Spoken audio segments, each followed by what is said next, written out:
and healthy during this time? Yeah, we're doing okay. Doing okay. Just my wife is a teacher. My son's in second grade, so we all have our our times to do our work.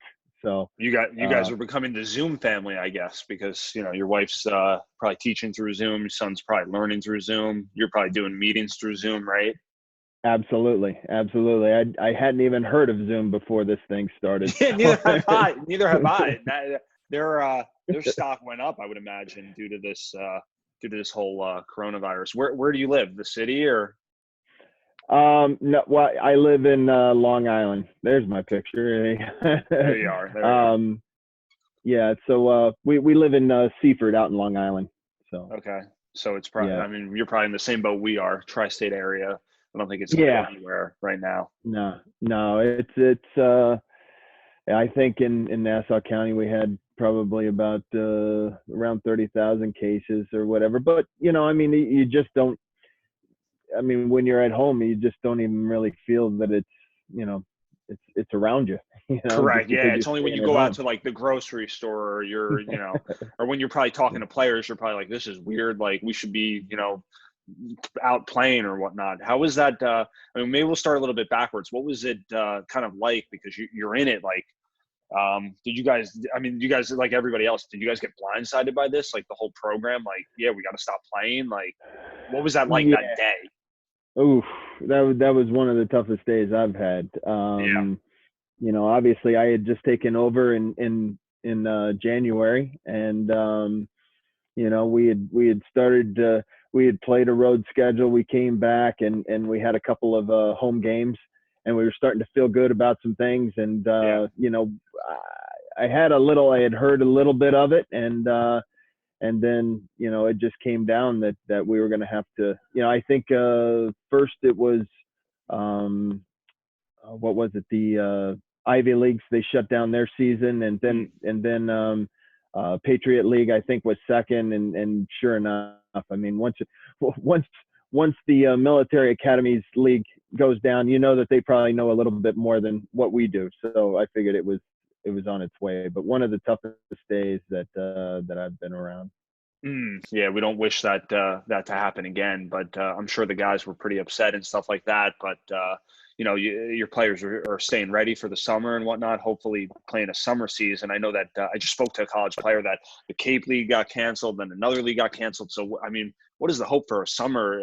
What would you say to like a kid playing right now for summer ball? Just like join a regular local league to just stay kind of like right, kind of.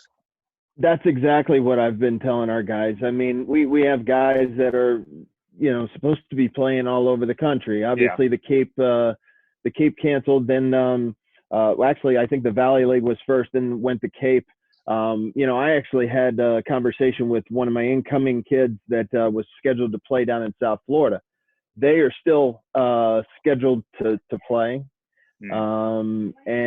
but from my standpoint, my biggest concern is the well-being and the safety of our players and their families.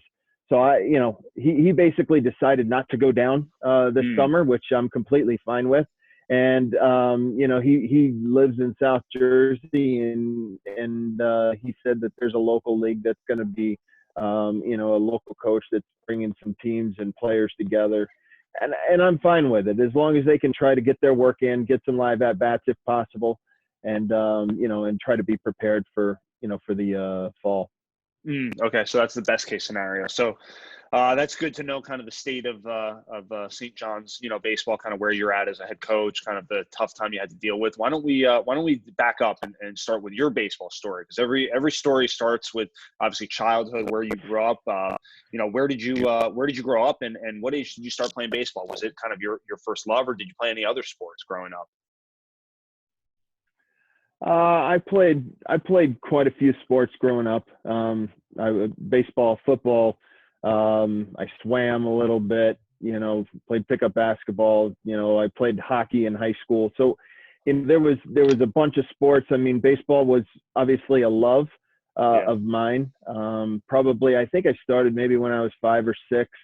I even had some opportunities. coming out of high school, I actually probably had more football opportunities than I did baseball. And since baseball was the love, I actually had an offer to go to the Air Force Academy, because I grew up a military brat. My father was in the Air Force for 26 years. So we were in Colorado Springs at the time when I graduated high school. So I was to go to the Air Force Academy to play football and baseball, but then decided so late that I didn't want to do that. So I wound up going to a junior college in Colorado for 2 years. Played there, and then went to Clemson for my last 2 years, and then played 4 years in the Reds organization, and then went back to finish up my degree. And I was lucky enough to the head coach at the time, Jack Leggett, had a position open at Clemson. He thought I'd be a pretty good coach. So, he offered me the job, and so that was the start of it. And I think that was maybe 22 years ago. I was there for a year. I went to West Virginia for 2 years, and then I've been at St. John's now. It was going on 19 years. Oh, wow. Cool. So you've been doing this quite a while. This isn't just kind of thrown into it, this year. So you've been doing it for quite a while. From what I saw, and, glad you can kind of obviously give us some knowledge from the past 20 plus years of coaching. So what was it like playing at Clemson? Because that's a big time school. I mean, that's, back then that was a big time school. Today it's a big time school. Was it anything like, like the atmosphere there? How many people were showing up to games back then for Clemson? Yeah, no, it is a good atmosphere, and you never know what might happen. Just even getting to Clemson was an amazing story. That my cousin was a professor at Clemson. He's the one that told the coach about me being a kid from Colorado, and so you never really know what may happen. So I wound up going there, and it was. The atmosphere is good. The fans are great.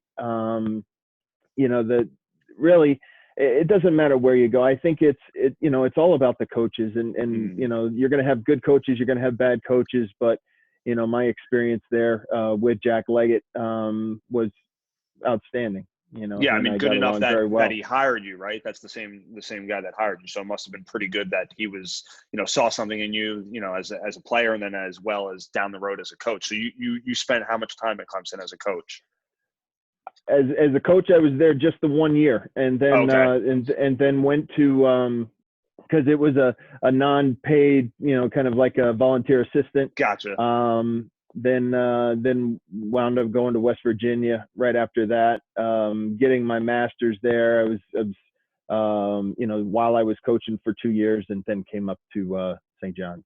Cool. So how does the experience, how do you end up at St. John's? Do you have how does the connection come from, like, Colorado kid, goes to Clemson, then, West Virginia, then New York? Was that like kind of, how does that come about? I'm trying to connect it, Yeah, no, it's you know what, I'll tell you what, it's kind of a weird story, but when I was at Clemson, I had a teammate. His name was Billy Koch. I don't know if you remember that. He was from, I think, West Babylon, New York. As I, because he was my teammate, met some of the people that he knew, and one of his old high school coaches that used to coach the Bayside Yankees, his name is Mark Cassetta. Now, I knew Mark back in the early 90s, even before I got to St. John's. And so then when I went to West Virginia, actually West Virginia was in the Big East at that time. So that connection, but knowing Ed Blankmeyer was there for at least a couple of years. And I bring up Mark Cassetta because he actually, when I got the job, I had never been to New York. I don't think I had ever been to New York before I took the job. And when I got there, I actually stayed in his apartment for about 2 months before I found an apartment for myself. So it was good to know people. I mean, the baseball family is very, very, it's very broad. 6 degrees of separation, I guess. Yeah, that's I mean, that's exactly how it is. Yeah. So was that, I mean, that must have been a real tough adjustment to come to New York. I mean, you're kind of thrown into this. I mean, was that kind of, not to say you didn't like New York, but were you kind of like worried you weren't going to like New York, to a tough adjustment, or not really, kind of like, hey, I'm young enough, I'm going to throw myself into this situation? No, I wasn't, nervous about it. I was more, I was excited. I think, you know, because I was grown up in a military family and we moved around a lot, I could make those adjustments pretty quickly. I mean, before I graduated high school, I was actually born on an Air Force base in Germany. We lived in Michigan, Utah, Texas, Florida, and then Colorado before I graduated high school. So, I was able to make those types of adjustments. I think probably, and even, my first day, I think at St. John's was August 15th, 2001. So it was about 3 weeks before 9/11 happened. You could say that it was, well, it was an awful time, but from my standpoint, it was amazing to see how everybody kind of came together, and there was a family right away, and the support that it was amazing back then. That's pretty, to look back on that time. So yeah, wow, yeah. So that's when you came over here. I mean, Ed Blankmeyer, I mean, he's a legend at St. John's. He's a legend in baseball, college baseball. Was it, were you just like a sponge, under him, just kind of learning everything from him, or what was that like, learning from somebody like that? Oh yeah. I mean, you always have your mentors, obviously, as you go through the game, and if you're in the game long enough, you have those guys that you respect and that you just kind of listen to and kind of learn. But obviously being around him, all those years was amazing. And, we're still good friends to this day, just the same as Jack Leggett at Clemson. I still talk to him, quite a bit. And, you still stay with those friends and mentors that you learn from. It's, during that time with him, I mean, just knowing and seeing how the organization was, how the reputation, just the baseball knowledge was outstanding for my growth throughout the years. So I mean, go ahead. I was going to say, so what, when do you get kind of word, or kind of have a feeling that like you're going to be taking over the program of St. John's? And is that difficult, like to, pressure or whatnot, taking over from a guy that's been there so long? Is that like, how does that feel? Oh, I'm excited. I mean, obviously it happened pretty quick. We were January, right? Yeah, we were in a winter camp, and Coach Blankmeyer's not huge on words and everything like that, but we were about 5 minutes before one of our sessions from winter camp started. He looked over at myself and Coach Brown and said, I decided to take the Mets gig. And we both looked at each other and we were like, wow, I mean, you knew that it was maybe coming at some point, but he just kind of threw it on us. But you know what? I mean, the transition has been great.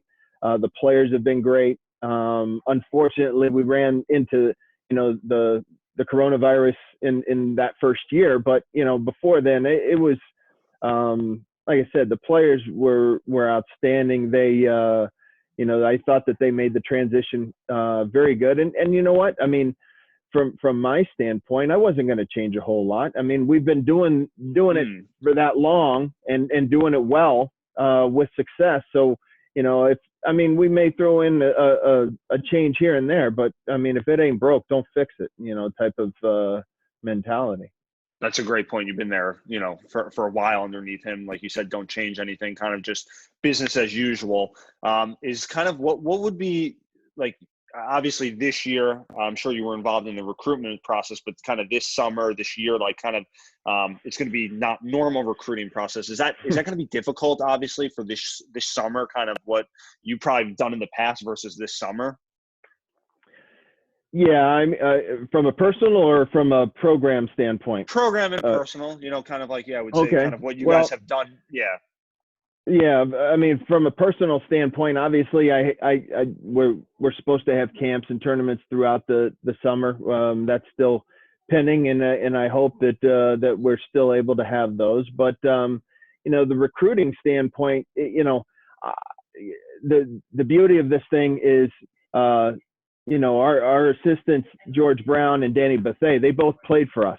Mm, So for Coach Blankmeyer and myself, so they have an idea and know what our program and what we're looking for, that type of thing.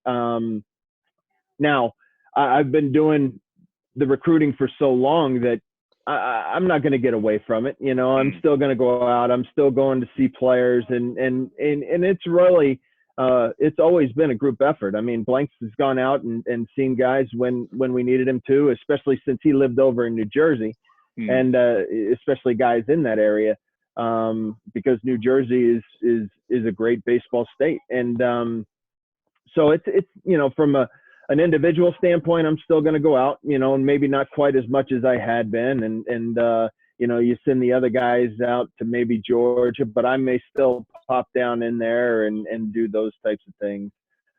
From a program standpoint, it's again, it's business as usual. It may be a little bit different. I mean, it's probably depending on when the states reopen and events start going. I mean, it'll probably be fast and furious, more fast and furious than normal, So, but that's we go over between me and my assistants. We go over it all the time on what our schedule is going to be, and as this thing kind of pushes back, we just decide, okay, well, this is not going to happen, so then we go to the next one in line, basically.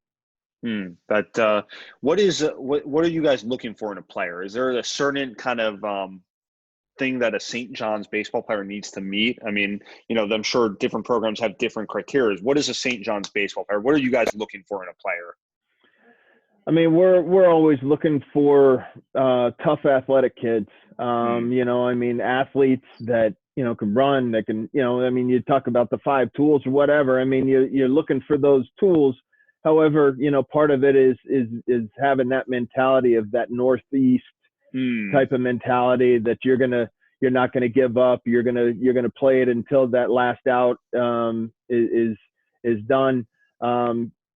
Just guys getting after it. And the other thing is the dream of making it to the next level. I mean, we've been fortunate enough to have quite a few guys make it to that next level.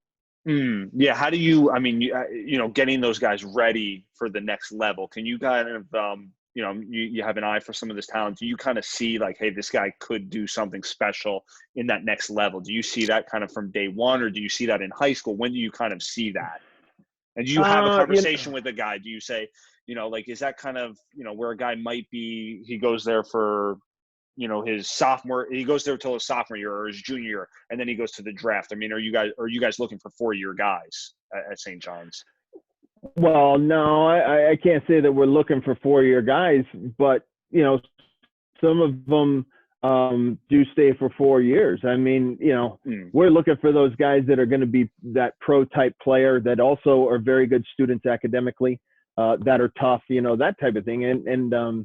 But I can't say that when you go out and you see a kid for the first time that you're saying, oh, okay, that guy's going to be a pro. Now I have said that to myself before, and I've said that, but there's all different types of players. I mean, and that's what makes baseball, a great game, is that you have those guys that are studs and maybe early, mature earlier than others, that are big and strong already, that you're going to say, okay, yeah, that guy's going to be in pro ball. And then you have those guys that need the college atmosphere and the strength and conditioning and the structure and the discipline and all that kind of stuff to get to that point to where they're draft picks. I mean, we've had it both ways. We've had guys that have been pretty good drafts out of high school, and some sign or some come to college, and then they usually get better throughout and maybe raise their stock. But then we've also had the guys, say, for example, a guy like Joe Panic, who wasn't drafted out of high school and developed in our program, wound up being a first-round pick. Yeah, he's St. John's legend. So also at St. John's, I mean, anybody you guys, obviously you said that Northeast toughness. I mean, you guys also get people from West Coast, Florida. Like, it's not just, looking Northeast, right? I would say, we do look nationally, but I would say most of our guys are regional, anywhere from Canada to Maryland. But we do get guys from Florida and Texas and California and Seattle, from all parts of the country. We've even had some from Puerto Rico, or, we got a couple kids coming from Canada this year. So, I mean, we want to get the best players and the best fit for St. John's, at the end of the day.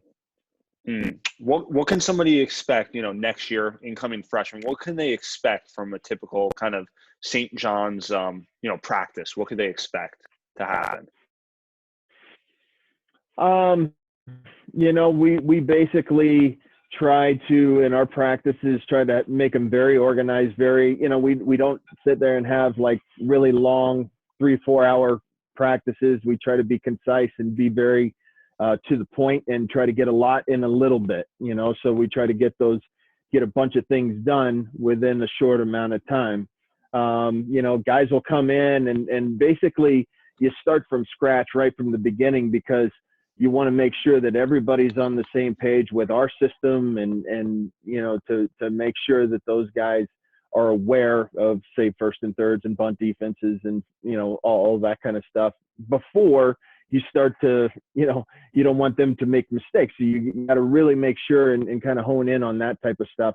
So we really take the time when they first come into school, and we usually give them, it's usually close to a month before we really start official practices and go through skills. And those are some of the things that we go over. During that point, they're still doing their strength and conditioning. They're still doing, obviously, their academics. That's when they will get their gear from, we're a Rawlings school, so, and a Rawlings program. So, John Malkin, he takes care of us over there, but there's a bunch of things that will lead up to our first official practice day. And, those are almost more important than the practices themselves, is to make sure that everybody's on the same page. I'm glad you mentioned being a Rawlings school, because John Malkin, he set this up. We love Rawlings. We're authorized Rowans Dealer. Is that kind of cool to be like a Rawlings school? Is that like kind of wearing that as like a badge of honor, because you're one of the top programs for Rawlings? Like, is that kind of cool? Did the kids get a kick out of that? They do. It's I let the other guys take care of, because my eye for all that stuff is not the best, but they love the gear. I think it's the best baseball gear in the business, and John really takes care of us. We have, we're basically fit from head to toe almost from with that gear. But to me, it's one of those things where we want them to recognize that it is good gear, and to kind of earn that, and it's a privilege rather than, to wear that just like the St. John's across their chest. We want to make sure that they understand that, that's something to be, protected. That's yeah, definitely. They do come out with some cool gear. I'm sure that the kids get a kick out of glove day and stuff like that. So what's been kind of, obviously this year has been a weird year, taking over in January, but what can we look forward for next year for the St. John's program? Are you, what are you looking most forward to next year? Obviously having that first full year, kind of your crew in there. Is it, are you looking forward to that kind of like get me to next year type thing, just because this year was cut short? Absolutely. It's always exciting to start that year. Obviously you work so hard to prepare for a season, and then you get it cut short from you. To me, I'm excited to get the guys in. You know, we have some seniors that have moved on to bigger and better things, but we also have some seniors that are returning. We have some great young freshmen coming in. And it's just exciting to see. First off, like I mentioned before, I mean, to me, at this time, I just want to make sure everybody's safe and healthy coming in. But once we're there, it's business. It's all baseball and academics. But the excitement is always there. I mean, if I didn't have that, I probably wouldn't be in this game anymore. But you know, I feel very good about St. John's future. You know, the class that we have coming in and that we have returning is going to be outstanding. The guys work hard. They know what level that we need to be at and to maintain. You know, there's a lot of schools that will be gunning for us, and they always do. And I accept that challenge, and I love that. You know, that's somebody that, if anybody knows me, they know that I'm a competitive guy and that I love to win. So to me, that's you know, that's what you work so hard for. That's what you know, all the training and everything that you do prior to that, you forget about all the tough stuff when you win. Absolutely. Absolutely. So, I mean, also, would you say that, I mean, I'm from the Northeast, so kind of like, I get real defensive when somebody says like, well, the Northeast doesn't have any great baseball or whatever. I'm sure you hear all the time. The St. John's, they can't compete with the Florida, the North Carolina, all those schools. Would you say that kind of notion needs to be kind of smashed, squashed, that like, no, the Northeast does have some pretty badass baseball players, and people just need to kind of open their eyes up and see that there's a lot of good programs like St. John's, like some of your competitors. I know you and Seton Hall for the last couple of years have been kind of gunning for each other. Has that also developed into a rivalry too? The Seton Hall, St. Oh yeah, John's. Yeah. I mean, I'm sure they don't, they might not have some nice stuff to say about you, and you might not have some nice. I mean, is that kind of developed into a big rivalry? The St. John's, You know, I mean, obviously it started back, you know, with Coach Blankmeyer and Coach Shepard being brother-in-law, and actually even before that, when his father-in-law was the head coach at Seton Hall. So, I mean, you know, Seton Hall has always been a very good program, and they do it right over there too.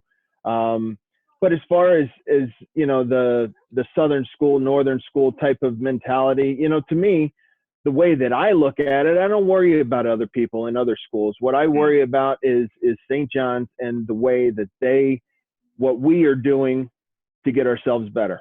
You know, I mean, it doesn't matter. And that's why if you look at our schedule, we'll go anywhere and play anybody at any time, because there's just no fear. I mean, to me, I was raised in the idea that you respect all and fear none.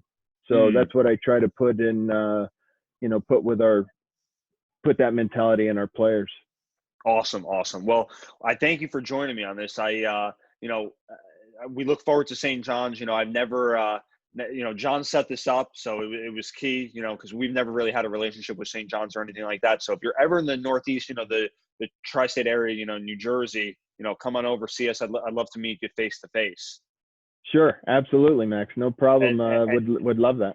And good luck this summer with everything going on. Hope obviously your family stays safe and healthy, and we'll be on the lookout for St. John's to make a terrific run next year and years to come. Very good. Thank you so much. Stay safe. Okay. Yep. And stay healthy. You too, man. Have a good one. All right. Take care.